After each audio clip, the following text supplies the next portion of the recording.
Nakikinig ka ba? Naniniwala ka ba? Pag inamin ko na itong oras na to, itong araw na to, huling araw ng Agosto, tapos ko yung pinili kong libro. Sobrang saya nung nakita ko yung plano ng Akdang Pinoy para sa taon na to na pinangunahan ni Kat at ni Sai. Sobrang gusto kong sumama sa pagbabasa ng libro ng mga Pilipino manunulat. Syempre, gusto ko talagang sumuporta sa mga magaganda nilang mungkahi sa mga libro na pwedeng basahin. Pumili ako ng 3 doon na sa palagay ko tutugma para sa wakas basahin ko na tong libro na to. Naaangkop dun sa 3 mungkahi na yun. Ito na, dumating na yung panahon para basahin ko na sa wakas itong libro na medyo matagal na sa aklatan ko. Dumating na yung panahon.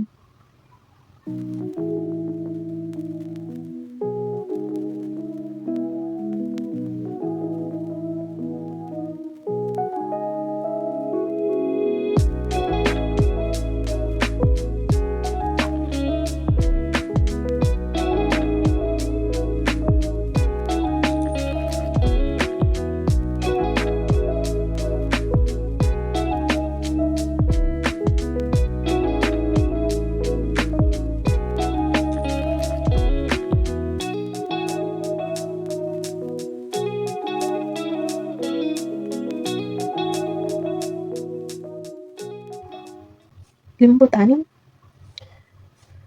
Paano banggitin ang pamagat ng librong ito? Hindi ako sigurado.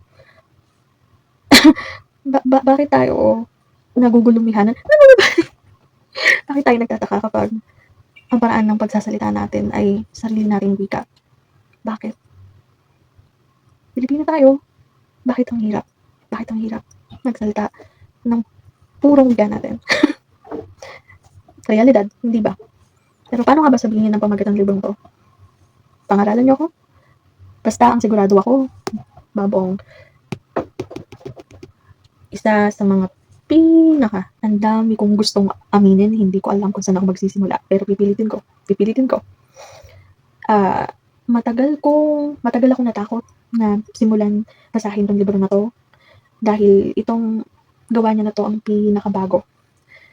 At bilang isang masugid na taga-suporta niya, nararamdaman natin ito madalas, hindi ba? Na kapag mahal na mahal natin ang isang manunulat, gusto nating mahalin lahat ng sinulat nila. Diba? Na malulungkot tayo kapag nakabasa tayo ng gawa nila na hindi tayo nasayahan, na hindi tayo nagalingan. Nakakatakot, nakakaba, hindi ba? Yun ang pinakamalaking dahilan kung bakit hanggat sa makakaya ko ayokong basahin to. Pero darating ang panahon na kailangan, dapat, buti na lang. Sa totoo lang, aminado ko na sa pagsisimula at sa malaking parte ng libro na to, tinatanong ko talaga yung sarili ko. Isa pa rin ba siya sa mga pabulto kong manunulat? Hinahangaan ko pa rin ba? Parang nagbago na siya. Ganun pa rin ba ako humahanga sa paraan niya ng pagsusulat? Pero, ang dami pa rin parte na napapatawa niya pa rin ako. Paano ko maipapaliwanag? Kaya niya pa rin hanggang ngayon. Sa mga bagay na parang pakiramdam ko, nagbago na siya. Dumating pa rin sa punto na parang kinakausap niya pa rin ako. Tinatanong niya ako pabalik. Baka ikaw yung nagbago. Bilang mambabasa. Baka ikaw yung iba na ngayon. At alam niya na yung mga sinabi niya dito sa librong ito, hindi lahat aayunan ng lahat ng tao dahil iba-iba tayo ng opinion at hinihikayat niya yun na mag-isip tayo, gumawa tayo ng desisyon, yung mga sarili nating opinion mahalaga. Isa yun sa mga bagay na gustong-gusto ko sa kanya simula nung una na pinapahalaga niya yung utak, pag-iisip, yung imahinasyon, pakiramdam ng mga mababasa niya. Gustong-gusto ko yun sa kanya. Isa sa mga pinakamalaking bagay, syempre, talagang hindi maiiwasan sa mga katha niya na magugulat ka talaga. Dahil tatalakayin niya yung mga hindi mo talaga inakalang kakaratingan. Akala mo alam mo na lahat, pero hindi ka pa rin handa. Hindi pa rin. Gugulatin ka pa rin. Susurpresahin ka pa din. Tuturuan ka pa din. Paparamdam pa rin sa'yo na kilala pa rin kita. Nagkakaintindihan pa rin tayo. Kahit hindi na kasing lalim tulad nun. Akala mo, lahat ng bagay nagbabago. Hindi lahat. May mga bagay na nanatiling ganun pa rin. Desperada ako. No. Bakit ko pinipilit?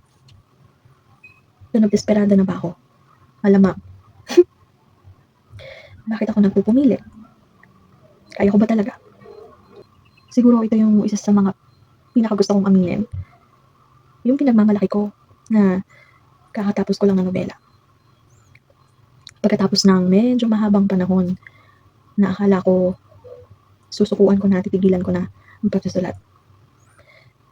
Isa sa mga bagay na iniyakan ko sa pagsusulat ng libro na yon.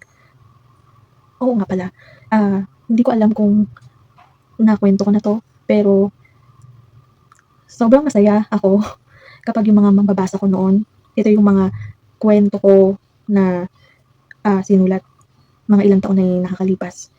Dahil nga, ang bansag sa akin ay manunulat na nananakit, nagpapaiyak. Isa sa mga lagi nilang tanong sa akin, umiyak ka ba kung sinusulat mo to? Ikaw ba naiiyak ka sa mga kwento mo?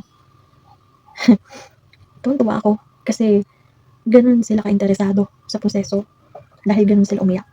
Kaya gusto nilang maramdaman na hindi sila nag-iisa sa pag-iyak. Gusto nilang kaganti sa pamamagitan ng pag-alam na yung nagsulat ng mga kwentong to umiyak din. At ang sabi ko sa kanila, minsan, isa sa mga paraan ko ng pagsusulat kapag ang hangarin ko ay magsulat na nakakaiyak, ay sabihin sa sarili kong bibig yung mga sinusulat ko. Kapag naramdaman ko na nasaktan ako ng sarili kong sinulat, doon ko napapatunayan na may epekto. Pwede. Nakaiyak. Bakit ko to kinikwento? Bakit ko to inaamin? Kasi, sa totoo lang, umiyak ako dahil pagkatapos ng isang buong kabanata, unang kabanata na sinulat ko, yung kwento na yun, na naramdaman ko, naisip ko, talagang naintindihan ko na hindi ko kayang isulat sa purong Tagalog, yung Pilipino. Inaambisyon ko, hinahangad ko, gusto ko sana, pero hindi ko kaya. Dang Pinoy sana, pero kinailangan kong simulan mula sa umpisa, isulat sa wikang, alam niyo na.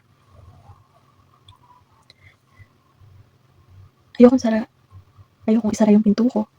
Baka balang araw, maging makatotohanan, posible na maisulat ko siya buo sa sarili nating wika, hindi ko alam.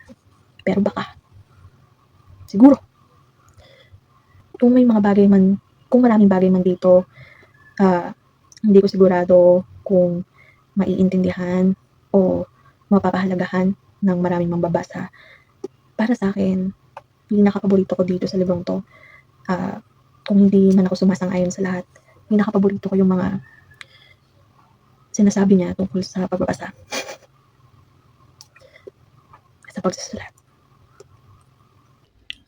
May mga taong kayang magbasa kahit nakaipit ang muka sa iba't ibang kilikili sa MRT o nasa gitna ng concert ng Kamikaze. Pero para sa karamihan sa atin, kabilang na ako, mahalaga ang ambience para ma-appreciate ang binabasa. Unfair naman sa libro kung babasahin mo ito sa maling pagkakataon at huhusgahan mo nang wala ka sa tamang mood. Oo, maraming reading experience ang nasisira dahil sa maling reading circumstance. At legal sa atin ang pagsusulat ng Taglish. Kung mas maipapahiwatig nito ang gusto mong sabihin ayon sa Republic Act 0922-0917-0932. Dalawa sa paborito kong libro ay hindi ko lang hindi nagustuhan sa una kong basa, kung hindi ko rin naintindihan. Tapon Pera. Pero nang basahin ko ulit sa ibang pagkakataon, ayun, instant favorite, Hall of Famer. Sulit ang pinambiling student allowance. Totoo, naikwento ko na ito sa Stainless Longganisa. Pero hindi lang dahil mas maayos na pagbabasa ang naging pagbabago, kundi sa paglipas din ng panahon kung kailan mas lumalawak ang pangunawaan natin. Hindi magugustuhan ng teenager ang babasahing pang matanda at ng mga bata ang babasahing pang teenager. Tulad ng damit, may sukat din. Bro, kung hindi kasya sa utak mo sa unang basa, subukan mo ulit sa ibang panahon. Baka hindi ka natanga. Hehe. Huwag kang pikon. Nagsabi ako ng hehe. Mga akdang Pinoy. Mga akdang Pinoy. Kaya, diba? Kaya. Salamat. Hanggang sa muli. Sumulat kayo ng mga makabuluhang kwento na magpapaunlad sa ating panitikan at tulig sa inyo ang mga tindahan ng libro na kalaban ng adhikaing ito. Pagyabungin nyo ang ating kultura na kung tutuusin ay dati ng mayaman.